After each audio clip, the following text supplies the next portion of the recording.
Bienvenidos al programa Unisofi. Nos acompaña, como siempre, cada semana la doctora Samantha López Guardiola, eh, abogada, doctora en Derecho, docente en varias universidades.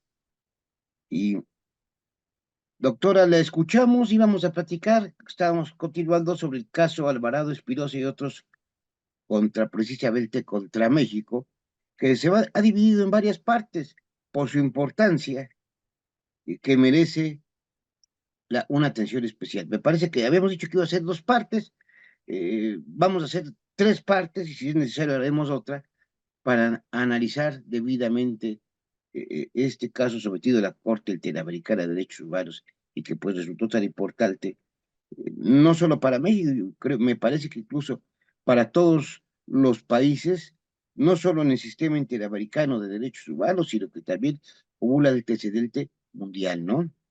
Es correcto, doctor. Ok, Bueno, la pues escucho, vamos, doctora, muchas gracias, bienvenida. muchísimas gracias por el espacio Sí, nuevamente. Saludos a todos nuestros asistentes o a todos nuestros escuchas o personas que nos hacen el favor de ver nuestros programas. Muchas gracias por el espacio. Si es relevante esta sentencia, al igual que todas y cada una que hemos analizado y que vamos a continuar analizando, emitidas por la Corte Interamericana de Derechos Humanos contra el Estado mexicano, principalmente por los temas que abordan. En particular, este tema, esta sentencia aborda el tema de desaparición forzada de personas y de desplazamiento de personas. Ya comentábamos en la cápsula anterior que, bueno, hoy en día, de acuerdo a los números que son proveídos por diversas instituciones dedicadas específicamente a la búsqueda y localización de personas desaparecidas. Al día se llevan a cabo desafortunadamente 26 desapariciones en México. Me permito aclarar que es importante identificar una desaparición forzada no es lo mismo que una desaparición de una persona. ¿Qué es una desaparición forzada? Y la Corte Interamericana de Derechos Humanos ha sido muy clara en especificar cuál es la diferencia, porque podemos encontrarnos ante la situación de que, y eso sucede mucho en México en la actualidad, que existen muchas personas que desaparecen, desafortunadamente. Sin embargo, no todas son personas que sean víctimas de desaparición forzada. ¿Cuándo nos encontramos ante el hecho de una desaparición forzada? Cuando existen los siguientes elementos. Primero, privación de la libertad. Segundo, y este es el punto toral, una intervención ya sea directa de agentes del Estado o que esta desaparición se haya llevado a cabo con aquiescencia del Estado, es decir, con conocimiento del Estado y el Estado fue omiso en tratar de prevenir esta situación. Y el tercer elemento, la negativa de reconocer la detención por parte del Estado y revelar el paradero de la víctima. Entonces, son esos tres elementos los que identifican lo que es la desaparición forzada de personas respecto a una desaparición normal. Una desaparición de una persona, bueno, los elementos es que la persona es privada de la libertad, pero no sabemos quién la privó de la libertad y no se sabe con qué objetivo o por qué motivo.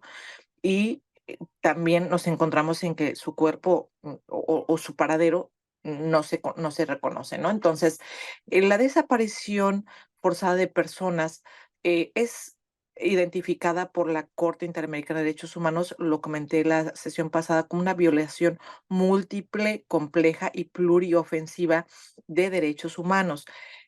En particular, se conceptualiza como una ruptura radical de los principios de la Convención Americana de Derechos Humanos y de la Convención contra la Desaparición Forzada de Personas, en específico porque atenta contra la dignidad humana. Y sabemos que el eje de los derechos humanos en la actualidad y ya desde después de la Segunda Guerra Mundial es justamente el reconocimiento de la dignidad humana. Todas las personas gozamos de dignidad humana o debemos de gozar del reconocimiento de nuestra dignidad humana, ¿ok? Es decir, que valemos por el simple hecho de ser seres humanos.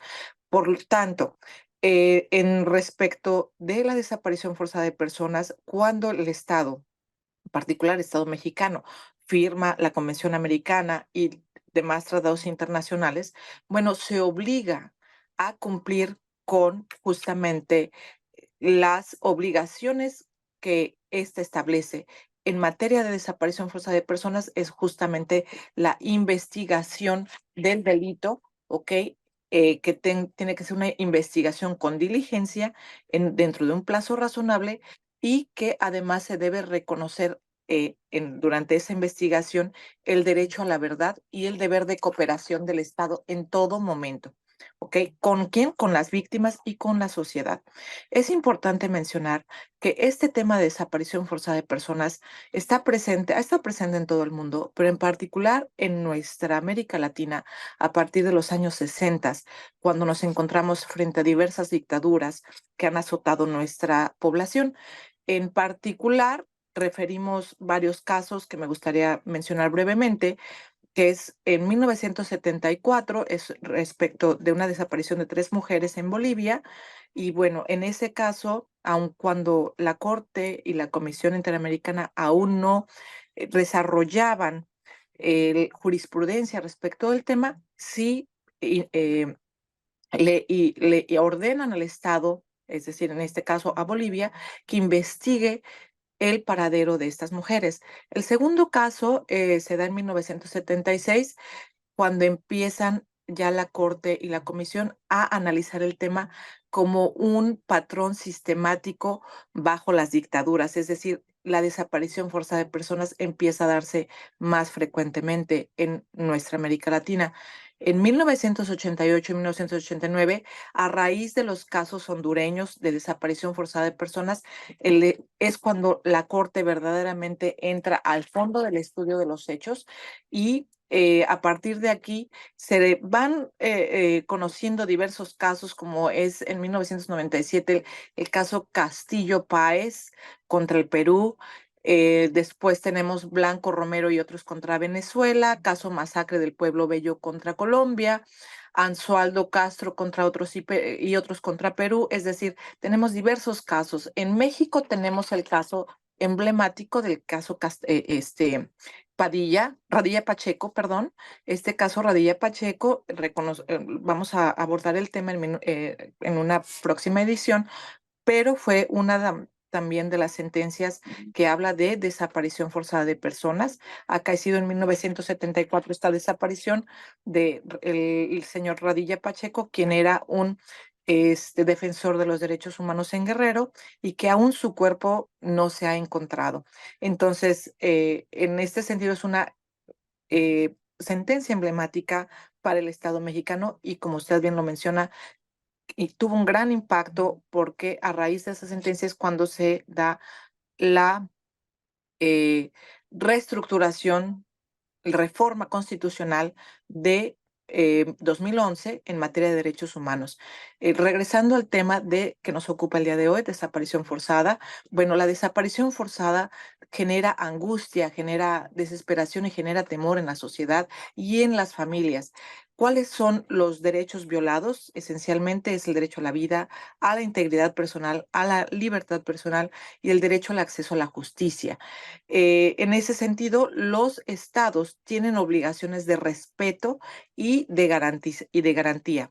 Respeto de que los derechos humanos, recordemos que se instauran a nivel mundial como una limitación al Estado. ¿Ok? Entonces el Estado tiene la obligación de respetar nuestros derechos, como lo dice el artículo 16, no alterar, no tener acceso a nuestras comunicaciones, a nuestras propiedades, a nuestros bienes, etcétera, si no es por un mandato judicial de autoridad competente que funde y motive.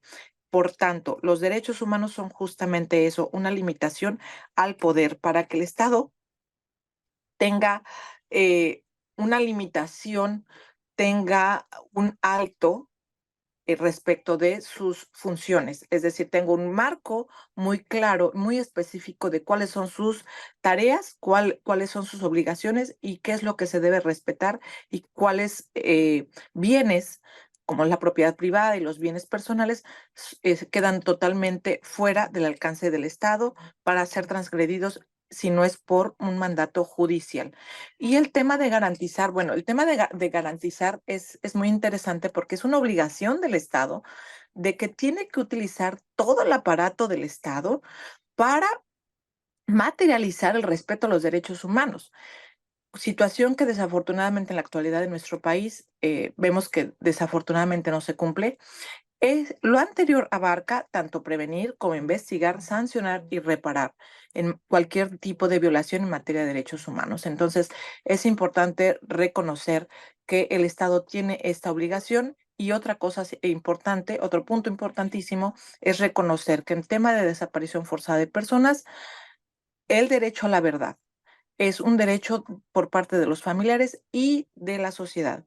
En todo Estado democrático y de derecho, se reconoce este derecho a la verdad como una obligación por parte del Estado de dar acceso y cumplimiento a un derecho este derecho a la verdad va sincronizado, va de la mano con el derecho a la libertad de expresión y el derecho a la información. Que esta información sea eh, accesible a la sociedad y que obviamente puede haber situaciones de limitación, pero que no todo lo tachemos como cuestiones de seguridad nacional cuando realmente las situaciones no están relacionadas con seguridad nacional. Entonces, los familiares tienen derecho a saber, primero que nada, cuál fue el destino de esta víctima de desaparición forzada de personas y o, en su caso, a dónde se encuentran sus restos. Porque de lo contrario, lo que sucede es que está se está imponiendo una situación de vulnerabilidad ante, no nada más de los familiares, sino también de la víctima, de la sociedad, perdón. Entonces, es muy importante reconocer esta situación que el derecho a la verdad es un derecho que todos tenemos y que todos tenemos derecho a saber qué es lo que sucedió. Ya en la actualidad, nuestra Suprema Corte de Justicia de la Nación también abordó el tema con el caso justamente que comentamos en alguna sesión anterior, caso Mariana Lima, en tema de feminicidios.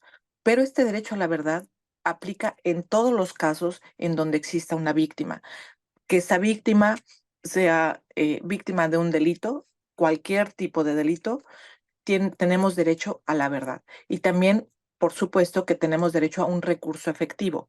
Y eso es importante.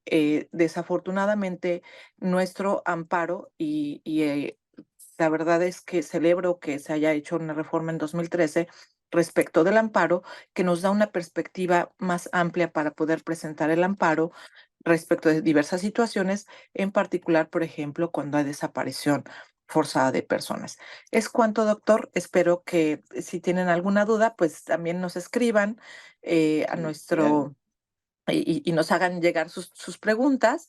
Y bueno, pues por el día de hoy, pues eh, muchísimas gracias y pues nos veremos en la siguiente emisión para abordar el tema de desplazamientos forzados. Pues se lo agradezco muchísimo. Qué importante es usted. Y dice que ahorita que usted está platicando esto, el derecho a la verdad, yo también ya nada más para concluir, porque ya creo que ya me extendí un poquito, lo extendimos un poquito. Este, qué difícil es cuando el gobierno, realmente el Estado gobierno, está en colusión con criminales, porque van un paso adelante, ¿eh? Y ahorita basta, por ejemplo, si a la gente ya no la encuentra tirada en la calle muerta, pues basta con desaparecerlos y decir, pues estamos investigando y la culpa es de otros. La culpa son de las Exacto. bandas delictivas, etcétera, cuando muy probablemente el Estado gobierno sea el que desapareció a la gente. Es dificilísimo, ¿eh? Ahí se tendría que instaurar tal vez por la misma corte o la comisión, o no sé, debería de verse alguna cuestión, alguna forma de investigar, porque cuando el Estado es tan omiso que hay miles de desaparecidos y él te dice, bueno, estamos investigando, pues quiere decir que algo está pasando mal, ahí hay contubernio, o ya no me atrevería a decir que significa, yo creo que es un contubernio total. O Así peor es. aún, que borran los nombres de los desaparecidos, eliminan los nombres de los desaparecidos. Ah, no, eso es otra cuestión, ¿no? Dice, para que ya no haya desaparecido, pues los Ajá. eliminemos los nombres, así de fácil, ¿no? Qué terrible. Pues doctora, nos vemos entonces la próxima semana. Muchísimas gracias. Hasta luego. Muchísimas Suscríbanse, gracias denle a usted. campanita, denle manita, porque nos ayuda a tener más suscriptores. Además es un canal muy lucrativo y por lo menos pues que tengamos más vistas. Gracias. Hasta luego. Gracias a todos.